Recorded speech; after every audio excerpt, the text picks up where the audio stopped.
गणेश उत्सवाच्या महाप्रसादासाठी नवा नियम काय आहे? असे विचारल्यानंतर तुकाराम मुंडेंनी काय उत्तर दिलेलं आहे ते आपण बघू. तुकाराम मुंडे यांनी गणेश उत्सवामध्ये गणेश मंडळातर्फ महाप्रसाद आणि भंडाऱ्याचे आयोजन केले जाते. तर याचकडे तुमचं लक्ष असेल का असा प्रश्न विचारण्यात आला होता. यावर बोलताना तुकाराम मुंडे म्हणाले की आपण सर्वांनी एक समजून घेतलं पाहिजे की महाप्रसाद, भंडारा किंवा सण, उत्सव, ईद, गणेश उत्सव याबाबत नाही.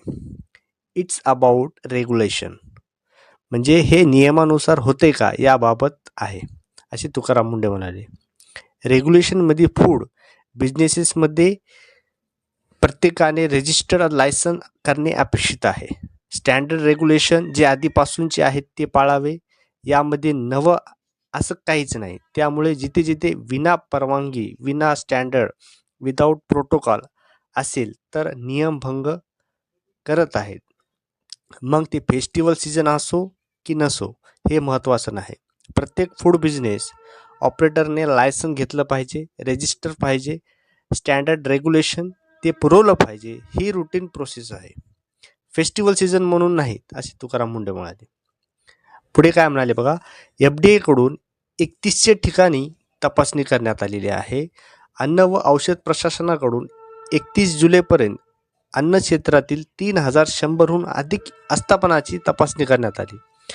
तपासणी दरम्यान 165 आस्थापनाचे परवानगी तात्काळ निलंबित करण्यात आलेले आहे आणि 750हून अधिक आस्थापनाची सुधारण्याची नोटीस देण्यात आलेली आहे.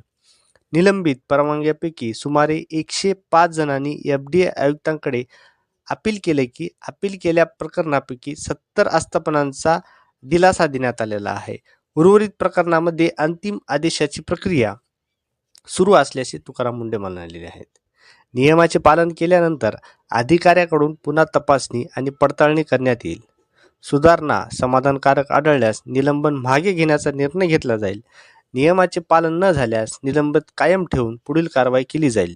सार्वजनिक आरोग्याला धोका निर्माण होण्याची शक्यता असेल तर परवानगी तात्काळ निलंबित करण्यात येईल, अशी माहिती तुकाराम मुंडे यांनी दिलेली आहे. कारवाईनंतर अनेक रेस्टॉरंटकडून स्वतःहून सुधारणा, किचन नूतनीकरण आणि रेस्टॉरंटची ठराविक कालावधीनंतर स्वतःहून किचन बंद ठेवून स्वच्छता सुधारणा करण्याचा निर्णय घेतलेला आहे. विविध शहर, ग्रामीण भागातून खाद्यपदार्थाच्या गुणवत्तेत बदल झालेला आहे. तेल, खाद्यपदार्थाचे रंग, दुधाच्या चवीत बदल झाल्याने नागरिकांचं म्हणणं आहे. नागरिकांची प्रतिक्रिया, भविष्यात औपचारिक फीडबॅक यंत्रणा उभारण्याचा FDAचा विचार आहे. व्यावसायिकांनी नियमात पालन केलं तर नियमाची गरज उरणार नाही, असे तुकाराम मुंडे म्हणालेले आहेत.